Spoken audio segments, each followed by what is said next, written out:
दोस्तों, पप्पू यादव ने गंभीर आरोप लगाते हुए कह दिया है कि उनकी हत्या की साजिश रची जा रही है। खास तौर से उन्होंने कुछ नाम लिए हैं, वो नाम भी हम आपको बताएंगे और ये भी बताएंगे कि आखिर ये आरोप पप्पू यादव क्यों लगा रहे हैं। दरअसल करीब 1 महीने पहले पप्पू यादव की Y+ सिक्योरिटी हटा दी गई थी, यानी कि उन्हें ये सिक्योरिटी पहले मुहैया कराई गई थी, लेकिन बाद में इसे हटा दिया गया करीब 1 महीने पहले।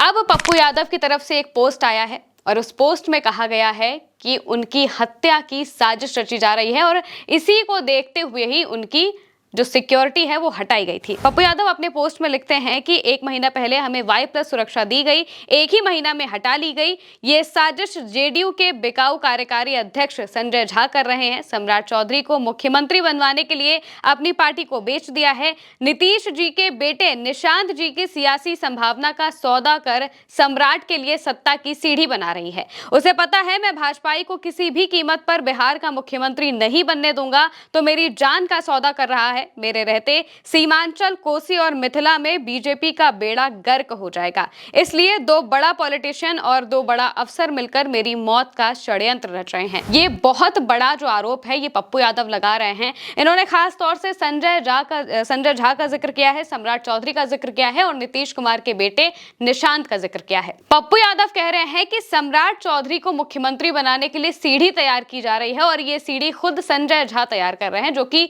जेडीयू के हैं, जो कि नीतीश के काफी करीबी हैं। वो भला सम्राट चौधरी के लिए सीढ़ी क्यों तैयार करेंगे? ये भी एक बड़ा सवाल है जो पप्पू यादव ने खड़ा कर दिया है। इस बीच वो नीतीश के बेटे का भी नाम लेते हैं और वो यही कह रहे हैं कि नीतीश के बेटे निशांत जी की सियासी संभावना को का सौदा करके सम्राट के लिए सत्ता की सीढ़ी बनाई जा रही है। यानी कि नीतीश के जो बेटे हैं निशांत, अगर उस तरीके से देखा जाए तो निशांत अगले वारिस होते हैं नीतीश कुमार के, लेकिन उनकी सत्ता से सौदा किया जा रहा है और सम्राट चौधरी के लिए सत्ता की सीढ़ी तैयार की जा रही है। ये बात वो कह रहे हैं। अब सम्राट चौधरी के लिए ये बातें क्यों कही जा रही हैं? सम्राट चौधरी, आप अगर देख रहे होंगे, बीते काफी दिनों से नीतीश कुमार के साथ साथ चल रहे हैं। कहा जा रहा है, बहुत बार ये बयान सामने आते हैं कि नीतीश कुमार की तबीयत ठीक नहीं है और उनकी जो सरकार है वो उनके अगल बगल वाले लोग चला रहे हैं, जो कि बीजेपी के हैं, यानी कि डिप्टी सीएम विजय सिन्हा और डिप्टी सीएम सम्राट चौधरी। सम्राट चौधरी हर एक कार्यक्रम में नीतीश कुमार के साथ जाते हैं, उन्हें बताते हैं कि भाई क्या करना है क्या नहीं करना है। और इस बीच पप्पू यादव का ये बयान सामने आया है जिसमें वो कह रहे हैं कि सम्राट चौधरी के लिए सत्ता की सीढ़ी तैयार की जा रही है। देखिए, बीजेपी काफी वक्त से बीजेपी को लेकर जो बातें चल रही हैं कि बिहार में बीजेपी अपना मुख्यमंत्री बनाना चाहती है और इसीलिए अभी तक नीतीश कुमार के नाम का ऐलान नहीं किया गया है। नीतीश कुमार के नाम पर मोहर बीजेपी इसीलिए नहीं लगा रही है क्योंकि वो चाहती है कि अगर जब बिहार में चुनाव के नतीजे आए और अगर वो जीतती है तो जो मुख्यमंत्री हो वो बीजेपी की तरफ से बनाया जाए, क्योंकि नीतीश कुमार काफी वक्त से मुख्यमंत्री हैं और अब अगर वो वापस से सत्ता में आएंगे तो जनता उन्हें एक्सेप्ट नहीं करेगी। ये भी बातें कही जा रही है और ऊपर से बार बार ये एक बात उनको लेकर सामने आ रही है कि उनकी तबीयत ठीक नहीं है, वो अपने विवेक से कोई काम नहीं कर रहे हैं, वो लोगों को पहचान तक नहीं पा रहे हैं। ये तक बातें कही गई हैं और जेडीयू के करीबी, नीतीश कुमार के करीबी नेताओं के द्वारा ही कही गई है ये सारी बातें।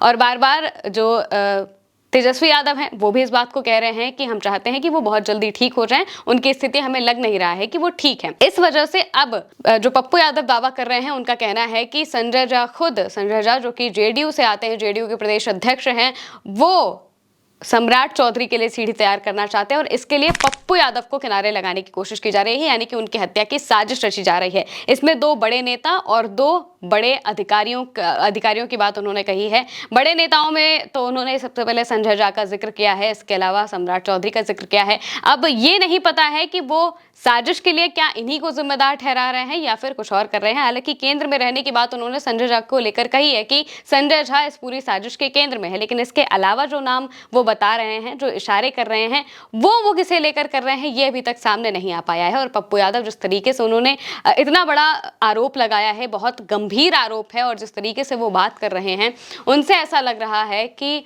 बिहार में कुछ ना कुछ तो जरूर पक रहा है, क्योंकि जिस तरीके से पहले उनकी जो सुरक्षा है वो उन्हें दी जाती है और 1 महीने में ही उसे ले लिया जाता है, वापस ले लिया जाता है। बिहार का चुनाव नजदीक आ रहा है, अभी जितने भी नेता हैं वो रैलियों में जाएंगे तो सुरक्षा की जरूरत उन्हें पड़ेगी और इसी वजह से उन्होंने कहा है कि इसकी जांच होनी चाहिए और खासतौर से देखना चाहिए कि भाई ये चीजें क्यों की जा रही हैं। दूसरी तरफ एक और जो बात पप्पू यादव कह रहे हैं वो ये कह रहे हैं कि कोसी मिथिला और सीमांचल के इलाके में जब तक हम हैं तब तक बीजेपी का बेड़ा गर्क हो जाएगा, क्योंकि वो जानते हैं बहुत अच्छे से कि पप्पू यादव किसी भी कीमत पर किसी भाजपाई को मुख्यमंत्री नहीं बनने देंगे। तो ये जो इलाका है ये बहुत मायने रखता है और इन्हीं इलाकों में जो बीजेपी है वो कमजोर भी दिखाई देती है और इसी वजह से वो कह रहे हैं कि अगर मैं जब तक रहूंगा तब तक बीजेपी का बेड़ा गर्क रहेगा, इसी वजह से मेरी हत्या की साजिश रची जा रही है। अब इसमें कितनी सच्चाई है कितनी नहीं है ये तो जांच के बाद ही पता चल पाएगा और जिस तरीके से पप्पू यादव ये आरोप लगा रहे हैं इन आरोपों का क्या जवाब आता है ये भी देखना होगा। फिलहाल के लिए मेरे साथ इस खबर में इतना ही। आप देखते रहिए उल्टा चश्मा यूसी।